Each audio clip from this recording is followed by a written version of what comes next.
کہ اللہ کہہ رہا ہے لا الہ کا علم، لا الہ الا اللہ کا علم حاصل کرو. ہمارے یہاں لوگ سوچتے ہیں کہ ہم تو اس کا علم رکھتے ہیں، جانتے ہیں. نہیں رکھتے.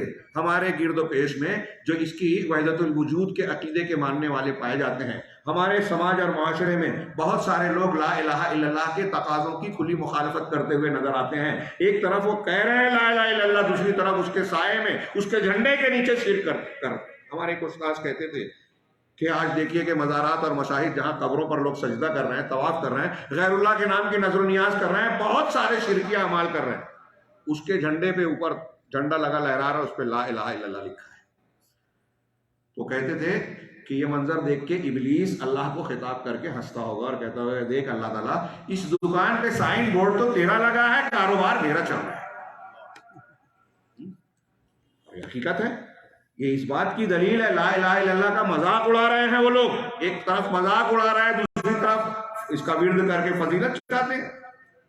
آپ مولانا مودودی صاحب کی کتاب دیکھیے، دین کی 4 بنیادی اصطلاحیں. دین کا مطلب اسٹیٹ، شریعت نے قرآن حدیث نے جو بیان کیا اس سے ہٹ کے اسٹیٹ، ریاست. سیاسی دین انہوں نے پیش کیا، وہی سید قطب صاحب کے ہیں. اور الہ کا معنی حاکم. تو لا الہ الا اللہ کا معنی ان حضرات، وہ جماعت اسلامی ہو، اخوان المسلمین، میری بات اگر ان تک پہنچے تو میں اکثر کہا کرتا ہوں کہ غصہ ہو ٹھیک ہے، آپ غصہ ہو جائیں، لیکن غور ضرور کیجیے. ہم جو کہہ رہے ہیں یہ قرآن، سنت، انبیاء، تمام انبیاء کی مشترکہ تعلیم، تمام صحابہ، تابعین، سلف اور اس امت کے عقیدے کے دعات کی یہ تعلیم کا خلاصہ اور نچوڑ ہے کہ الہ کا معنی معبودیت، معبود برحق کے معنی ملتا ہے. لا معبود بحق الا اللہ، لا الہ الا اللہ کا یہ معنی ہے. اور آپ نے اسی معنی کو سمجھا نہیں اور اسلام کو اور اسلامی حکومت کو قائم کرنے کی بات کر رہے ہو. جب آپ نے دین اور دین کی بنیاد اور پہلا سبق نہیں سمجھا تو پورا دین کیا نافذ کرو گے؟ اور سمجھنے کے لیے تیار بھی نہیں. ابھی میں نے ذکر کیا کہ سید قطب کہتے ہیں کہ لا حاکمیت، الہ الوہیت بمعنی حاکمیت ہے. حاکمیت اللہ کی ہی ہے، اس میں کوئی شک نہیں، ہم بھی مانتے ہیں، عقیدے میں ہے. لیکن یہ توحید ربوبیت کا حصہ ہے، توحید الوہیت کا نہیں. یہ لا رب الا اللہ کا معنی ہے، لا الہ الا اللہ کا معنی نہیں ہے. لکھ لیجئے، سمجھ لیجئے اچھی طرح سے.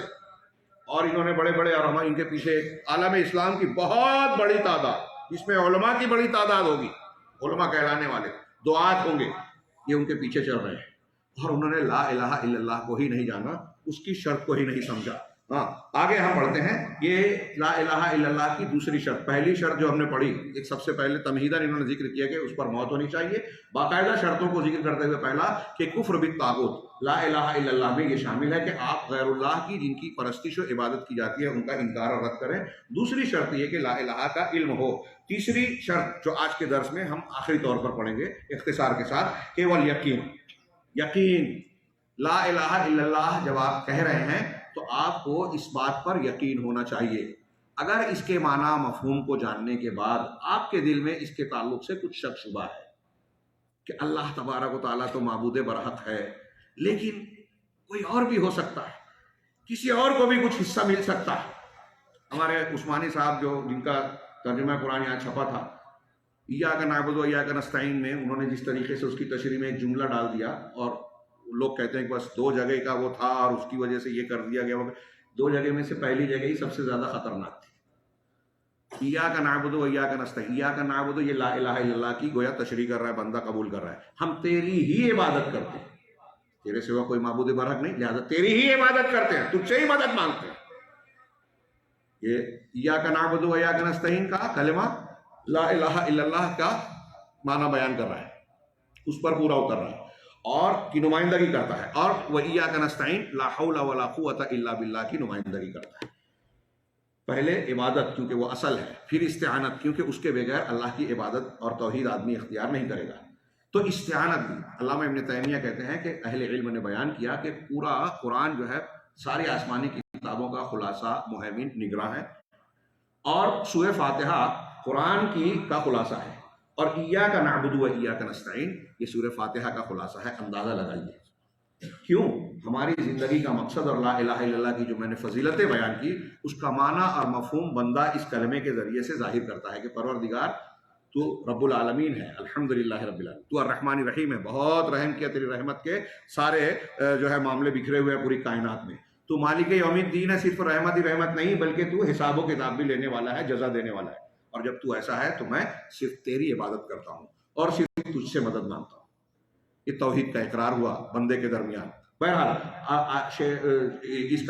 اس کی تشریح کرتے ہوئے کہ ہم استعانت تجھی سے کرتے ہیں، ایک راستہ کھولا انہوں نے، جن کا میں نے ذکر کیا شبیر احمد عثمانی صاحب کا، وہ راستہ کھولتے ہیں کہ اگر کسی کو مستقل سمجھتے ہوئے اگر استعانت کی جائے غیر اللہ سے تو یہ ناجائز و حرام ہے، لیکن اگر مستقل نہ سمجھتے ہوئے کیا جائے دعا تو کوئی حرج نہیں۔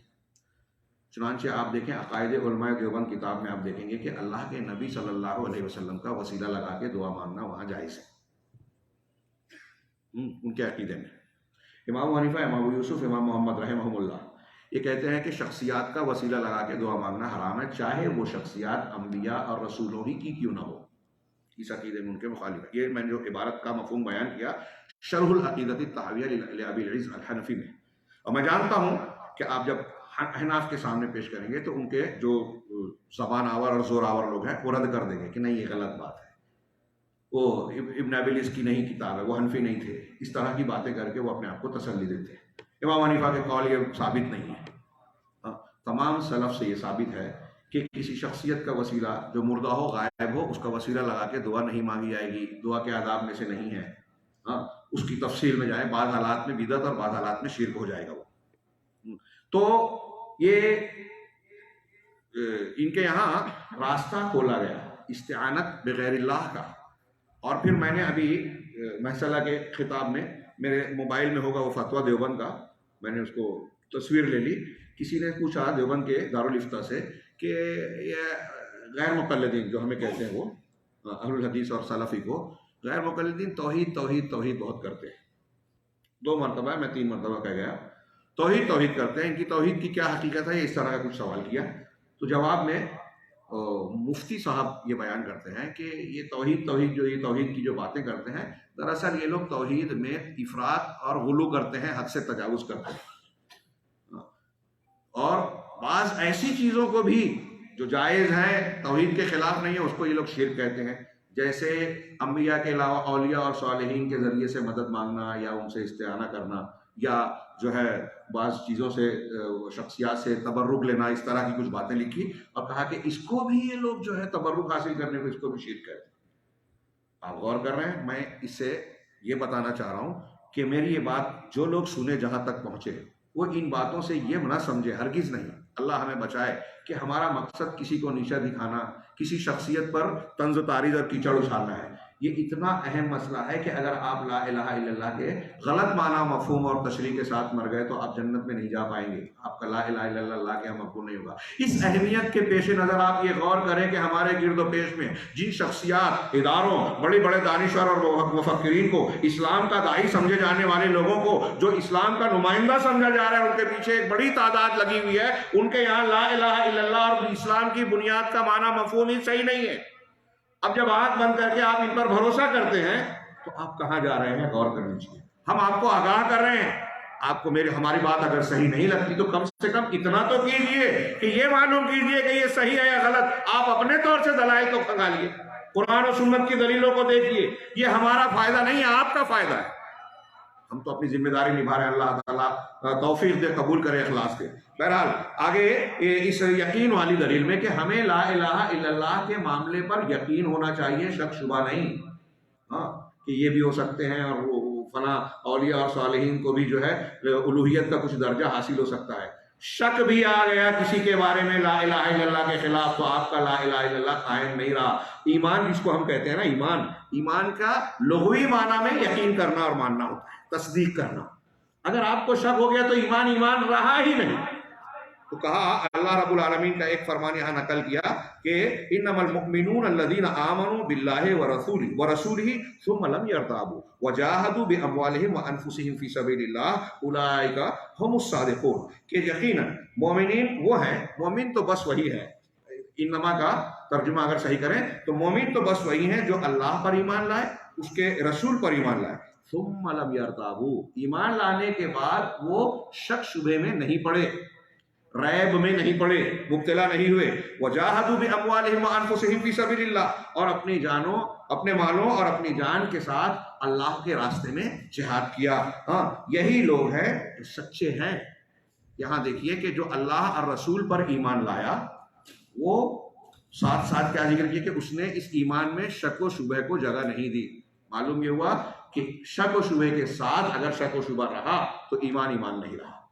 تو شک کی ضد یقین ہے، یقین کا ہونا ضروری ہے، اسی تشریح نہیں ہے. نبی کریم صلی اللہ علیہ وسلم کا فرمان سے بھی اس کی واضح صراحت ہوتی ہے. چنانچہ حضرت ابو ہریرہ اور یا ابو سعید کی جو پہلی حدیث ہم نے پڑھی صحیح مسلم کی کہ من لقی اللہ وہو غیر شاک، جو اللہ سے اس حالت میں ملاقات کرے کہ وہ شک نہ کرتا ہو اللہ کے سوا کوئی معبود برحق ہے اس بات میں، تو وہ جہنم میں، جنت میں داخل ہونے سے کوئی چیز اس کے لیے آڑ اور رکاوٹ نہیں بنے گی. اسی طرح سے ایک حدیث جو مسلم کتاب الایمان میں ہی موجود ہے، اللہ کے رسول صلی اللہ علیہ وسلم کا یہ فرمان وارد ہے، من قال لا الہ الا اللہ موقنا بها، جو شخص لا الہ الا اللہ کو کہے اس پر یقین رکھتے ہوئے. یہ صاف ظاہر ہے اللہ کے رسول صلی اللہ علیہ وسلم شرط بیان کر رہے ہیں. لا الہ الا اللہ ایسے ہی نہیں کہا جائے گا، یقین رکھتے ہوئے. اس سے معلوم ہوا کہ لا الہ الا اللہ کی ایک شرط ہے کہ ہمیں یقین ہو، شک شبہ نہ ہو. فہذہ من الاشراط، تو یہ جو چند نصوص پیش کیے گئے یہ یقین کے لا الہ الا اللہ کی شرط ہونے میں کی دلیلیں ہیں. نمبر 4 پر انہوں نے قبول کو پیش کیا، جو ہم انشاءاللہ اس سلسلے کے اگلے درس میں پڑھیں گے. اور شیخ ربیع حفظہ اللہ نے اس شرط کو قدر تفصیل سے بیان کیا، اس لیے کہ اس کی ضرورت ہے. ہمارے یہاں لا الہ الا اللہ کے کہنے والے بہت سارے لوگ لا الہ الا اللہ کے معنی، مفہوم، تقاضے کو قبول نہیں کرتے، اور ایک طرف وہ لا الہ الا اللہ کہہ کے اپنے آپ کو مسلمان کہتے ہیں، دوسری طرف ان کا عمل، ان کا رویہ لا الہ الا اللہ کے تقاضوں کو رد کرتا ہے. قبول بھی ہونا چاہیے جو رد کی ضد ہے. اس کی تشریح دلائل کی روشنی میں اور حالات کے تناظر کی روشنی میں انشاءاللہ ہم اگلے درس میں پڑھیں گے.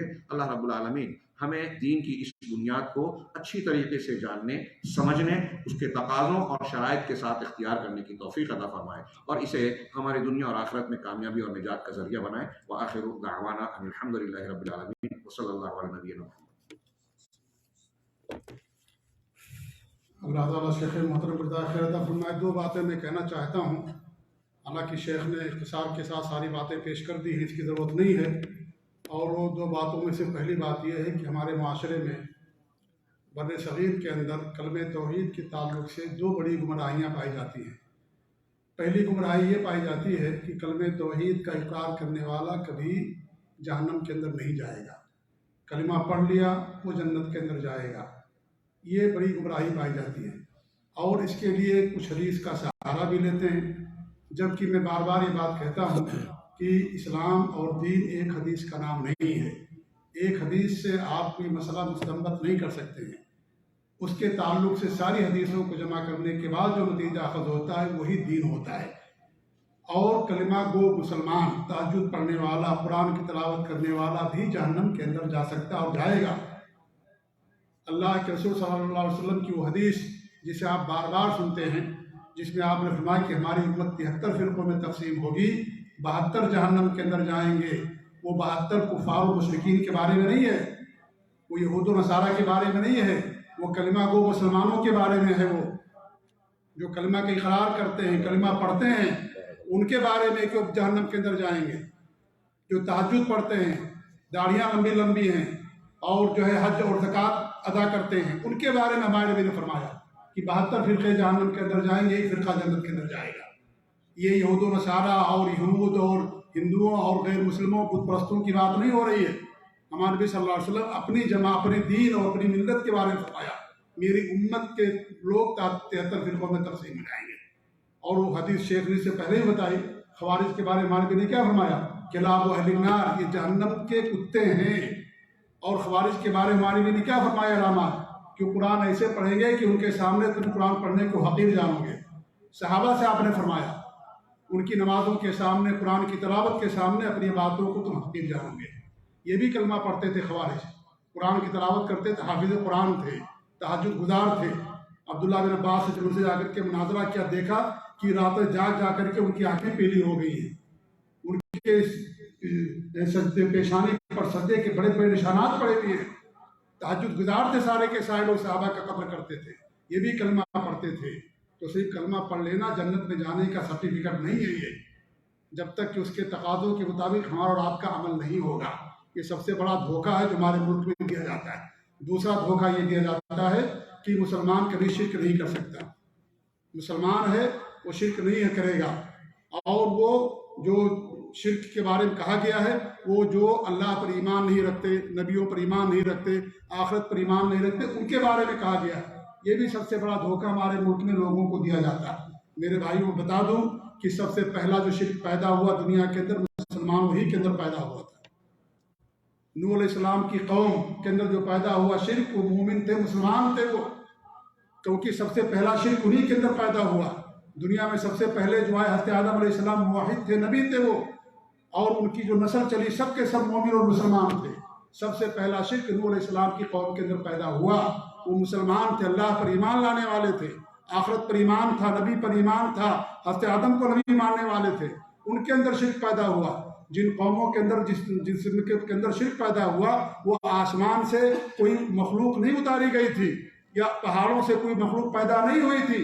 یہ وہی لوگ تھے جو اللہ اور نبیوں پر ایمان لانے والے تھے. انہوں نے بزرگوں کے بارے میں غلو کیا اور اللہ تعالیٰ سے مانگنے کے لیے ان کا واسطہ اور سہارا لیا. وہی سے ان کے اندر شرک پیدا ہوا. وہ مسلمان لوگ تھے، غیر مسلم نہیں تھے، کیونکہ دنیا کی شروعات مسلمان سے ہوئی ہے. اور جب یہ سارے مشرکین ختم ہو گئے، صرف مومن بچے تھے جو حضرت نوح علیہ السلام پر ایمان لانے والے. پھر دوبارہ جب شرک پیدا ہوا تو مومنوں اور مسلمانوں کے اندر ہی پیدا ہوا.